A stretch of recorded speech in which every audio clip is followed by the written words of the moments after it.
I've seen this game on the top of a lot of PSVR2 rankings, and I understand why. The Light Brigade is polished, it's fun, it's got great visual style, it's grounded, and has an amazing gameplay loop, but the problem is, I am awful at this game. I didn't check my 6, and I paid for it. But I do still, after getting it a while ago, happen to like it quite a lot. The Light Brigade is a roguelike. You jump into the game and you play through the same levels over and over again, adjusting what you bring in with you in your loadout, and theoretically getting better and better on each run, learning where enemies spawn, what they do, how to take them out, and how to attack bosses. Unfortunately, I don't get better and better. Okay. Stop being good at this game. Oh, the field decoy. I never really used those. I don't know if they're any good. Hello? Oh, you need a med kit. I'm sorry I don't have one, but I can give you a field decoy. Hang on, let me get his attention. So will he shoot the decoy? Probably not, because I've just shot him, to be fair. Oh, he does! You've been bamboozled, sir. So if I whack this dude there, then they'll shoot that, will they? If my playthrough of Remnant 2 has taught me anything, it's that bosses that have attack patterns that need to be learned are impossible for me. Instead of analysing what attacks they do at what time and when, I will stand there and get hit by them again and again and again. So he's gonna do some, like, absolutely stupid attacks. No, okay, we're on like no health. This transfers it even further to VR, where I have to physically move my body to dodge attacks. Okay. We dodged it. I'll one-hand this last guy. No, I won't. It's a really bad idea. Oh, ow, stop. Oh my god. And I think above all else, for a game like that, and a game like The Light Brigade, it culminates in an oppressive feeling. It feels like the world is against you, and that really fits the story of The Light Brigade, where you're one of the last fighters against the darkness. You tread out into a world that is basically devoid of all friendly AI, except for ones in between levels, and the occasional soldier you spot that is then eviscerated by the enemies. What the hell? Oh, is that friendly? Oh, that is friendly. To make you feel like you're really fighting for your life. The music, the sound design, the enemy design, everything really comes together in an experience that is also at a straight 90 Hz, no reprojection, so everything feels incredibly real. What is this? Ooh.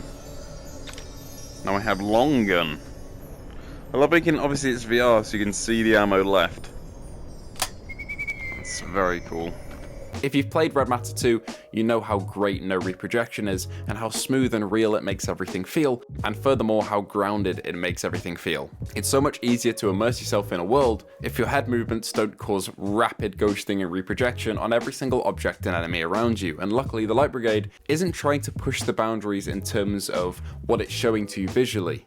Not in terms of density at least. You can understand with a game like Horizon Call the Mountain, there are so many trees, vegetation, buildings, you name it around you that need reprojection to be able to function properly on a PS5. But with a game like The Light Brigade, it's so stylized and clean that they can get this running with no reprojection whatsoever to make you feel like you're really there. And although, yes, I'm not very good at it, I do find myself being sucked into this world very quickly whenever I jump on. Whoa. Can I go in the water? That's so weird. Oh, I love these cards. Look at that. It's like 3D. Oh my god. Did it always look like this? But it's not just the visual clarity that helps you get into this world, it's the weapon design and the enemy design as well. The enemies are these strange shadow people that fire at you with bows, with guns, and with grenades, coupled with bosses that are incredibly inspired to create a sort of cohesion with the forces that you're fighting. Oh shit, hi. No.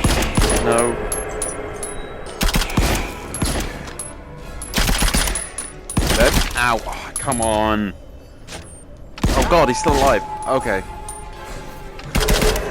Same with the weapons. These are classic World War I and II weapons, spanning from pistols, SMGs, and rifles, that vary between each class that you pick. For the first time, I actually jumped into the Scout class, which goes away from long rifles and brings in SMGs, and I had a lot of fun with it. As you play, you upgrade these classes and make them better, giving them more health and different perks to really customize your run. Games like this can be compared to newer titles like Synapse because they do the same thing. You're doing the same run, but the choices you make in between runs are what affects what feels different on each new run that you take, and I think that's pretty great. I need health. No, I don't need money, I need health. Oh my god, okay, well, that's terrible.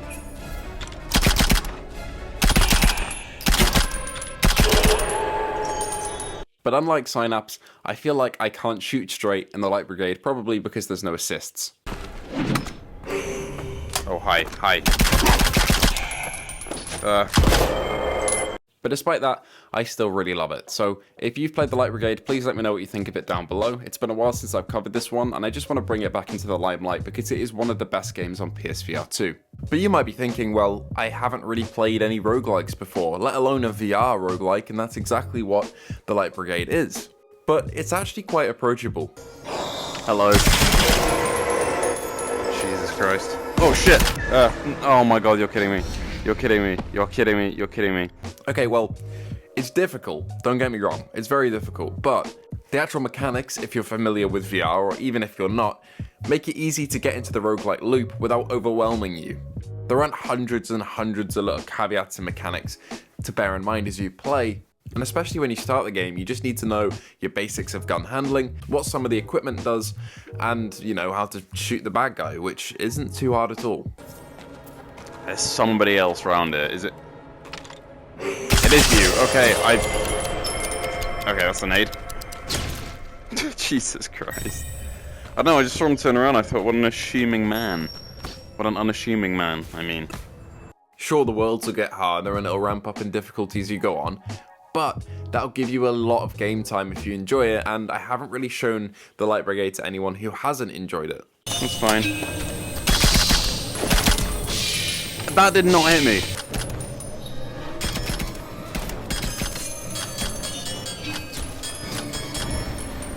Oh, thank God. Thank Jesus Christ. I was so low on health. But anyway, I probably shouldn't be trying to sell you a new game when, you know, we've got a lot of releases coming out soon. And speaking of those, I'll be covering Firewall Ultra as soon as possible. I'm away until next Monday, so you'll be getting some pre-recorded videos until then, and then Crossfire shortly afterwards. But if you do have the spare money or time for the Light Brigade, I'd say consider it, because it really is one of the best games on PSVR2. Anyway, that's all I've got for you today. Thank you all for watching, and I hope to see you in the next one.